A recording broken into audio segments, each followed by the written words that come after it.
कहानी है रामपुर गांव की, जहां के मर्द महिलाओं को हमेशा नीचा दिखाने की कोशिश में रहते। अरे अभी तक खाना नहीं आया। क्या मुझे एक और शादी करने की जरूरत है? नहीं जी नहीं, ऐसा मत करना, वरना मैं कहाँ जाऊंगी। खाना लेकर मैं अभी आई जी। गांव की पंचायत में भी फैसले हमेशा औरतों के खिलाफ ही रहते। मैं जो फैसला सुनाता हूँ वो भगवान की आज्ञा होती है। इस लड़के ने अपने मन से शादी करके अच्छा नहीं किया। लड़के को घर भेज दो और इसकी शादी इसकी जाति की किसी लड़के से करवा दो। लेकिन ये लड़की, इसे तो गांव के बाहर निकाल दो। नहीं नहीं जमींदार साहब, ये क्या बोल रहे हैं? ऐसा नहीं हो सकता।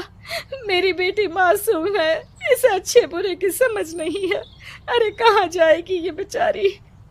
कहाँ जाएगी? इतनी चिंता है तो पूरे परिवार का गांव निकाला कर देते हैं। बेचारे पूरे बसे बसाए परिवार को गांव छोड़ना पड़ता है।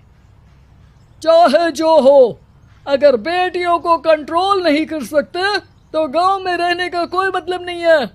यहाँ औरतों को दब कर रहना होगा। कोई भी अपने हिसाब से कुछ नहीं कर सकता, सब ईश्वर की मर्जी से ही होगा। तभी गांव का एक आदमी दौड़ा दौड़ा आता है। सरपंच साहब, जमींदार साहब, वो कालिया है ना, उसकी बेटी पढ़ने के लिए शहर जा रही है। अच्छा, ये कब हो गया? और कालिया की हिम्मत कैसे हो गई ऐसा करने की? लेकर आओ उसे और उसकी बेटी को। बस फिर क्या था, हाजिर हो जाते हैं कालिया और उसकी बेटी सरपंच के सामने। अरे कालिया, ये क्या सुनने में आ रहा है? बेटी को इंजीनियर बना रहा है तू? और ये बता, गांव में तो स्कूल नहीं है, फिर कहां से इतनी क्लास पास कर गई तेरी बेटी? राधा, जो कि कालिया की बेटी है, उसे लगता है कि सरपंच उसकी तारीफ कर रहे हैं। सरपंच जी, मैंने ऑनलाइन पढ़ाई की है, डिस्टेंस लर्निंग से।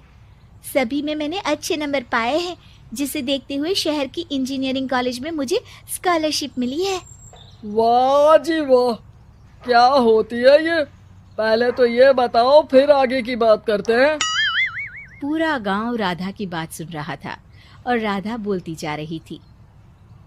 तो ऐसे मैं फ्री में एक अच्छी शिक्षा लेकर गांव में जो कुछ परेशानियां हैं, जैसे बिजली, पानी और इंटरनेट जैसी समस्याओं के लिए काम करूंगी। मैं गांव को शहर से जोड़ने के लिए पुल का निर्माण करवाने का प्रस्ताव रखूंगी। मुझे पूरी उम्मीद है कि जल्द ही हमारा गांव भी तरक्की की राह पर चल पड़ेगा। राधा की बात सुनकर सारे गांव वाले ताली बजाने लगते हैं। सरपंच को समझ नहीं आता कि वो क्या करे।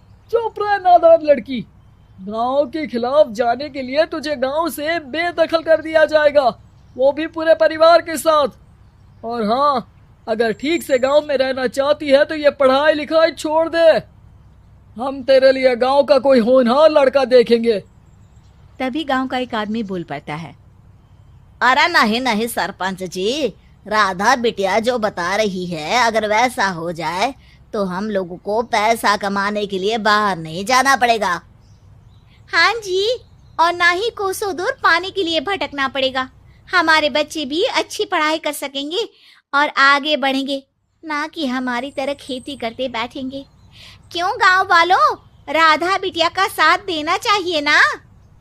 सरपंच देखता है कि गांव राधा के साथ है तो वो चुप हो जाता है। वो घर आकर अपने सलाहकार से बात करता है, जो बहुत ही चालाक किस्म का इंसान होता है।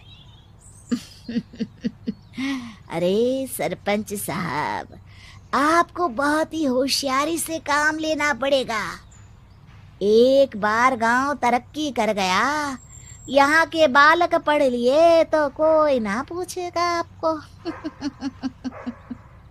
और फिर ये जो बेटा और बेटी है ना आपके, इनको भी आम लोगों की तरह ही जीवन जीना होगा। हाँ, लेकिन करे तो क्या करे?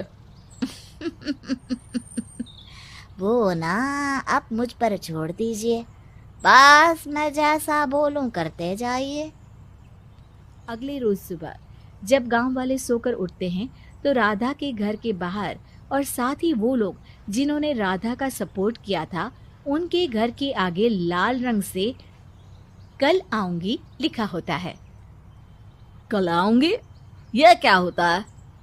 अरे यह तो खून से लिखा है, लगता है कोई भूत प्रेत या चुड़ैल का साया है। चलो सरपंच जी के पास चलते हैं। सभी सरपंच के पास जाकर उसे सारी बात बताते हैं। अरे ये तो बड़ी मुश्किल की बात है। चलो मैं एक बाबा को जानता हूँ, उन्हें बुला लेता हूँ। सरपंच बाबा को लेकर गांव के घर के बाहर जाता है। ओहो, तो ये वो चुड़ैल है जो उन लोगों को निशाना बनाते हैं जो गांव को बदलने का सपना देखते हैं। वो गांव को ऐसे ही संपन्न देखना चाहती है।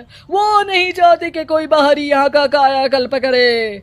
क्या तुम लोगों में से किसी ने गांव को बदलने की सोच रखी है? तभी राधा की माँ रोते रोते आती है। मेरी राधा घर से गायब हो गई है। अरे कोई तो बचाओ, मेरी बच्ची कहाँ गई?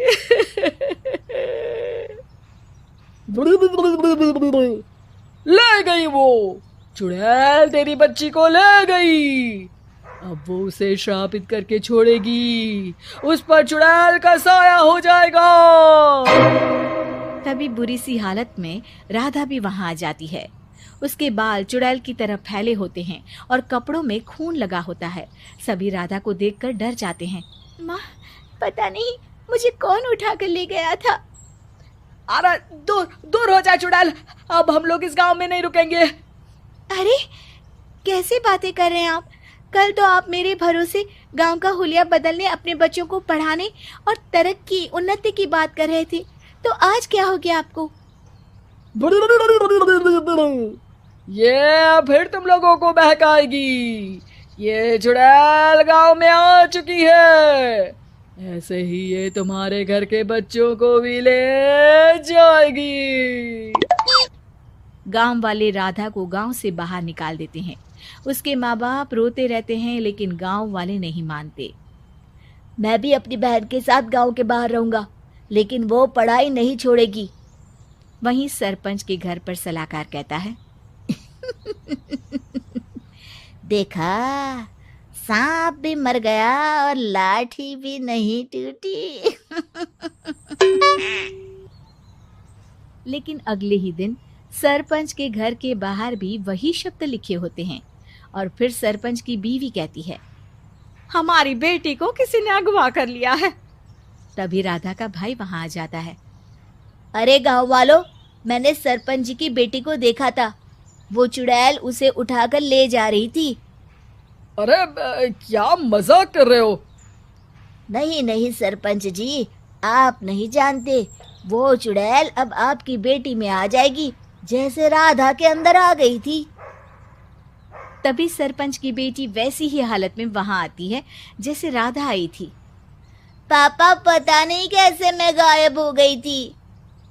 चुड़ैल, इसके अंदर भी चुड़ैल का साया है, मारो इसे। अरे नहीं नहीं, इसे भी राधा के पास गांव के बाहर ही भेज दो। अरे चुप रहो, मेरी बेटी कहीं नहीं जाएगी और चुड़ैल बुड़ैल कुछ नहीं होता है। अरे कैसे बात कर रहे हो सरपंच जी? आप तो बोल रहे थे कि आपका फैसला भगवान का ज्ञान होता है, तो अपने पर बात आई तो अब आप ऐसे बोल रहे हैं। अरे ना ना ना, आपको अपनी बेटी को त्यागना ही होगा। अरे बुलाओ बाबा को। राधा का भाई बाबा को ले आता है, जिसे अब गांव वालों के डर के कारण सच बोलना पड़ता है। मैं कोई बाबा नहीं हूँ, मैं तो मोची था। ये सलाहकार महोदय ने मुझे कहा था एक्टिंग करने को। अब वो मुझे पैसे देने वाले हैं। अब मुझे माफ कर दो। गलती हो गई, मुझे माफ कर दो। तभी वहां राधा आ जाती है। देखा सरपंच जी, जब गांव के बच्चे साक्षर होंगे तो आप जैसे लोगों की चालाकी नहीं चलेगी।